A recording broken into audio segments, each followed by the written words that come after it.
Before we begin, don't forget to subscribe so you never miss stories that history tried to bury.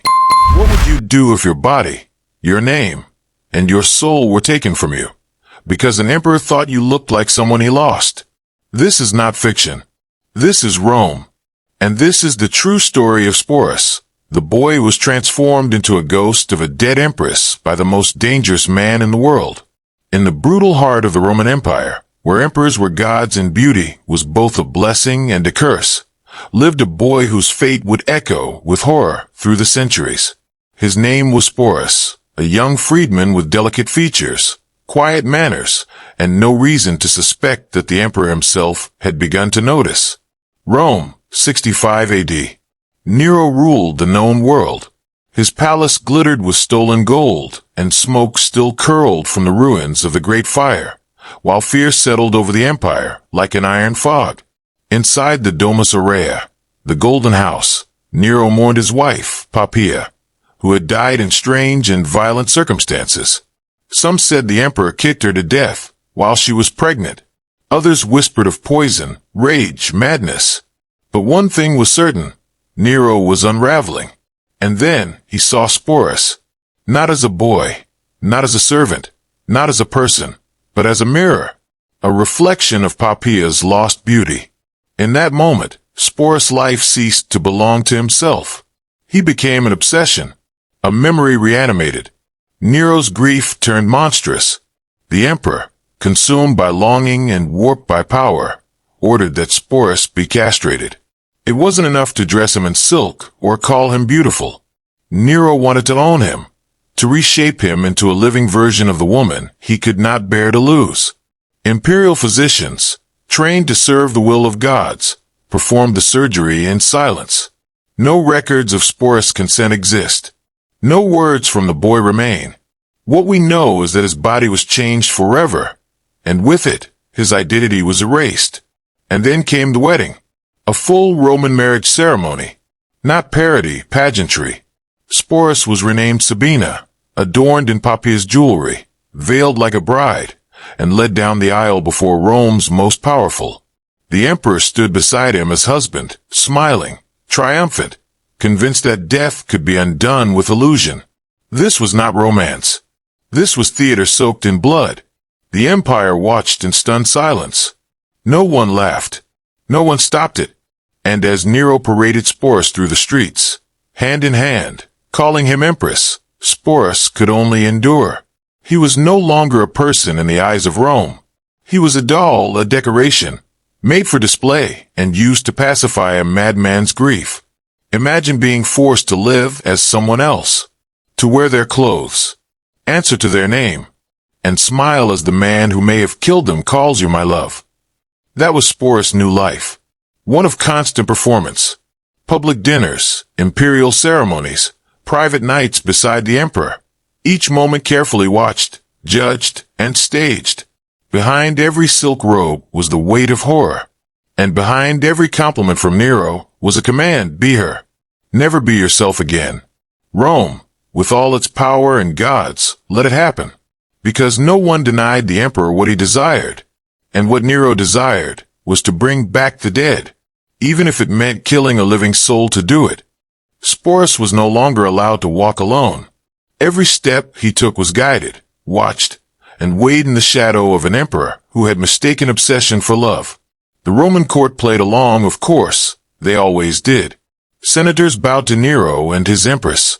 Servants poured wine for the boy with downcast eyes, and artists painted them as Venus and Mars, as if myth could smooth over madness.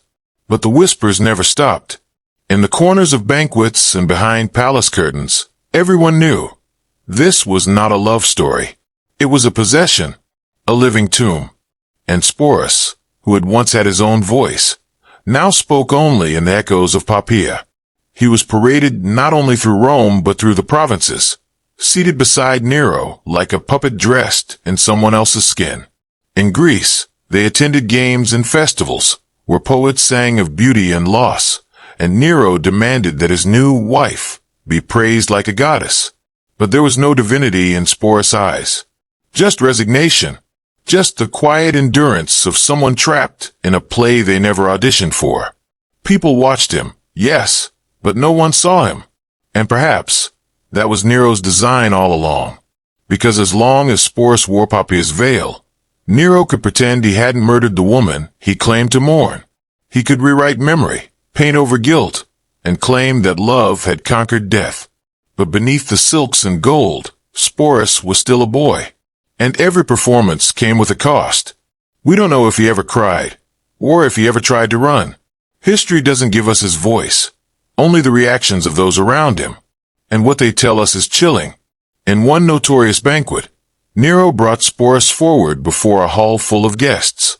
The boy was trembling, barely holding his goblet, but the emperor, drunk on power and wine, lifted his arm and called for silence.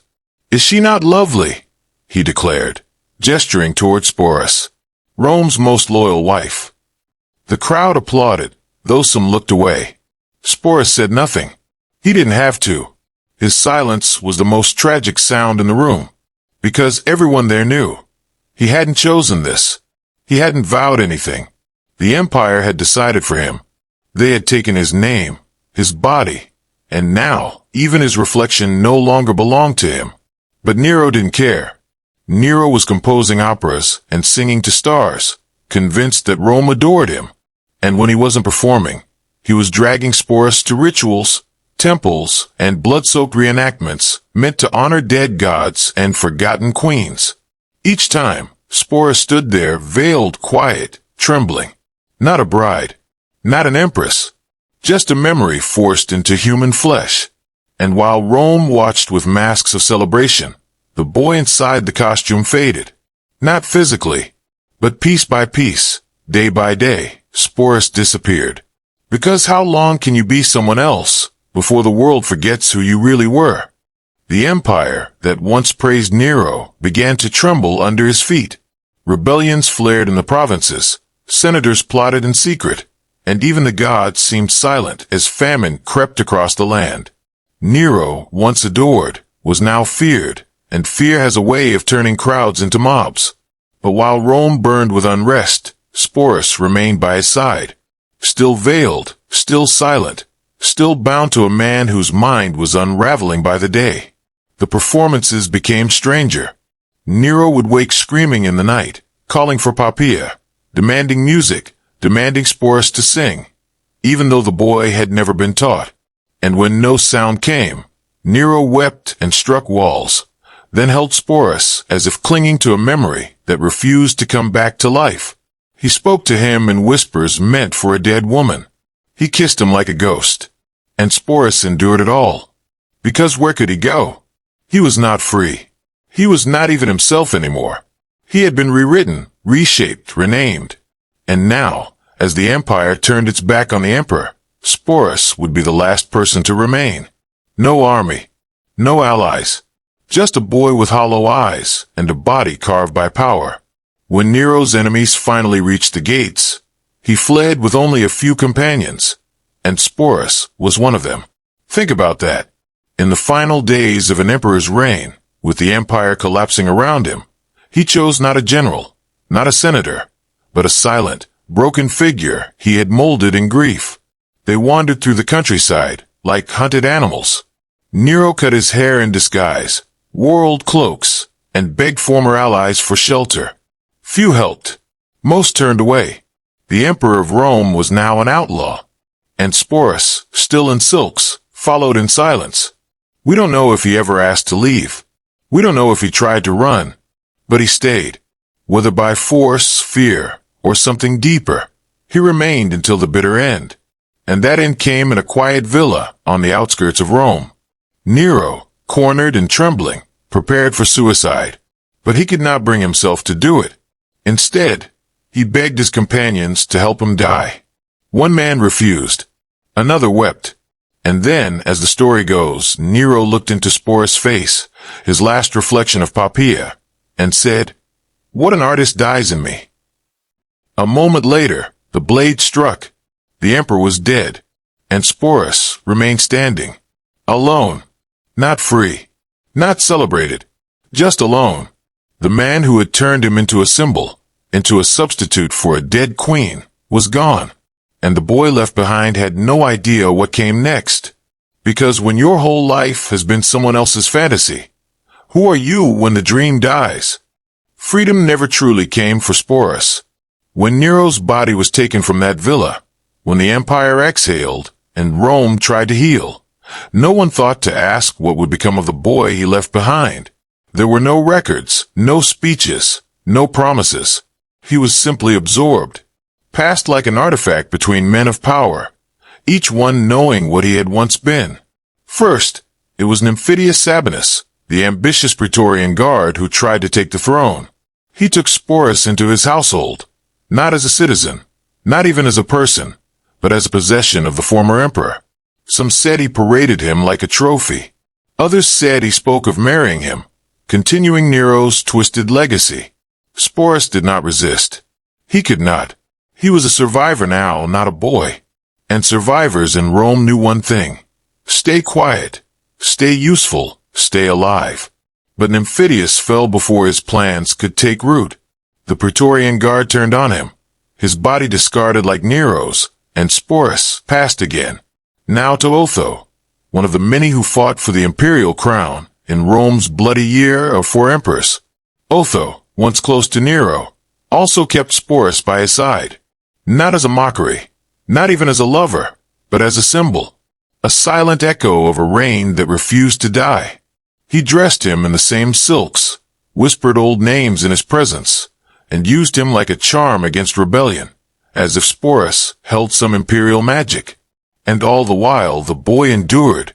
History does not tell us what he thought, what he wanted, or whether any part of him still hoped for peace. But how could there be peace when every man who claimed him also claimed the ghost of Nero? When every step forward dragged the chains of the past behind him? After Otho came Vitellius, the man who would bring Sporus to his most humiliating fate. For Vitellius did not see him as a treasure or a widow. He saw him as entertainment. In the cruelest twist, Vitellius planned a public spectacle, a mock wedding. They called it. Sporus was to be the bride again, but this time, not beside a grieving emperor. This time, beside an animal. A fatal reenactment of a myth, designed to mock, degrade, and destroy. It would be staged before the people. A spectacle of cruelty. A final stripping of dignity. And Sporus, he finally broke. Before the day arrived, before the crowd could gather, he found a way to escape the stage, by escaping life itself. The boy who had survived emperors, ceremonies, surgeries, and silence, could not survive one more performance. He took his own life. Quietly. Alone. No servants. No veils. Just an end. Not dramatic. Not noble. Just final. And Rome barely noticed. Sporus didn't leave behind books, statues, or children to carry his name. But he left behind something even more haunting, a question. What does it mean to live a life that was never truly yours? From Nero's puppet to Rome's forgotten ornament, his existence became a mirror for the empire's darkest truths. And now that the noise has faded, and the emperors are gone, his silence still speaks. He was taken as a boy, reshaped into memory, walked through cities like a moving shrine to a dead woman, and discarded when no one needed him to pretend anymore. But was he ever truly seen? His name surfaces in footnotes, buried under layers of myth and cruelty, always mentioned in someone else's story, never as the author of his own. And yet, the fact that we speak his name now means something. It means the empire didn't fully succeed. It means memory survived. Maybe Sporus didn't die just to be forgotten. Maybe his life was a warning, etched not in monuments, but in the echoes of cruelty masked as ceremony, violence disguised as devotion. He reminds us that not every cage is bars, and not every wound bleeds where you can see it. Rome may have dressed him in silk, but it stripped away his soul. And the people who stood by, who watched, who applauded and toasted and bowed, they were complicit. Silence was their language, and Sporus carried its weight until he could carry no more. In the end, He took the only decision left to him. He ended the performance. He chose an exit. Not in grandeur. Not in vengeance. Just in quiet. A whisper against the roar of history. And now it's up to us to listen. Because stories like Sporus don't survive on their own. They live when someone chooses to remember. So if you've made it this far, say his name. Not because he was royal. Not because he was perfect. But because he mattered. Let the world know he lived. That he endured. That behind every crown there is a cost. And sometimes that cost is a boy who never got to grow into a man. Share this story. Comment what it made you feel. And subscribe, because history is full of forgotten voices. It's time we let them speak.